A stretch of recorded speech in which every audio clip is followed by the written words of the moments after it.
Alright, so we're going to be diving into 7.1 and 7.3 VR. So I did have a little difficulty with this unit at first because I wasn't able to get the XR device simulator working and XR interactive management working, but yeah, they started working, but along with that we couldn't get the spheres to show. So you can see that the spheres are added to the both left and right controller, but they're not showing up when I'm in game, which I'll show you in a second. So you can see I can move around, and then I have this white line instead of a red line selecting on the game object. I think this might be because I didn't have the right version or something, which we edited in the code, but it still had some components missing out of the software that wasn't working. So yeah, like I have the sphere imported as a child game object on the left controller and right controller, but it's just not visible, so it's not there in the game, but you're still able to kind of have the same VR movements. Now going into our next scene, grab interactables. Similar, but now we have a table and some household game objects. If you look at the bottle with a flashlight, you can see that it's rotated so it's set down like that, and then you got to add a rigid body, a mesh collider, and then the XR grab interactable.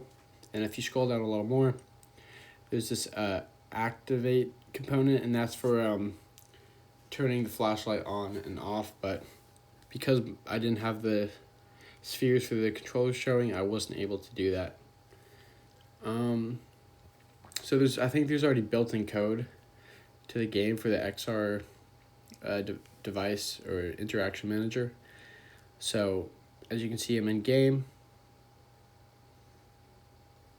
and the spheres are not showing, but I can still kind of, if you look at that white line, it's still kind of selected on to that bottle right there. It's a bit laggy right now because I'm screen recording, but yeah, so it sort of has to do with my mouse and like where I put my mouse. So while I put my mouse on this bottle, you can see that I kind of connect onto it, and then to grab it, I have to hold G. When I tried just clicking G normally, it wasn't getting any response, but when I hold G, you can see that I pick it up, and then to drop it or throw it, you just click G again. You can see it right there. But I was not able to do the light turn on and off with the flashlight because of the script difficulty with the I think type of Unity I had. So now getting into this catch game that we're supposed to make, it had all these requirements and like put objects on the table and make a HUD. I struggled to make this kind of HUD connect to the object we picked up because I just didn't know what to do for the scripting on that. But as you can see, when we load into this game, I'm still able to pick up objects and drop them or throw them as they are. So that basketball right there I made by just getting a sphere and making it orange, and then I added the XR interaction manager script to it. So yeah, that's the reason I'm able to select it like that, and you can see the HUD collectibles up there too.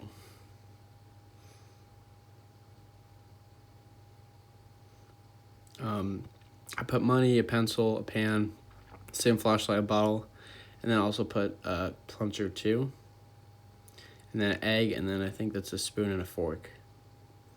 So you can see like my mouse is closest, whatever my mouse is kind of close to, it'll select. So you can see the ball right there, it's being selected, and the pencil. This white line is kind of glitchy on screen, but it's a lot more clear on my computer. So yeah. And then if I want to click on something like this plunger right here, I just kind of turn my camera and mouse to it, and it'll select it. And then I just hold G, and then G again to drop it or pick it up, and then G will drop it right there. But you can see the collectibles number didn't go up or down, but it's still there, and this is pretty much the base and what you need in order to get started when making a video game.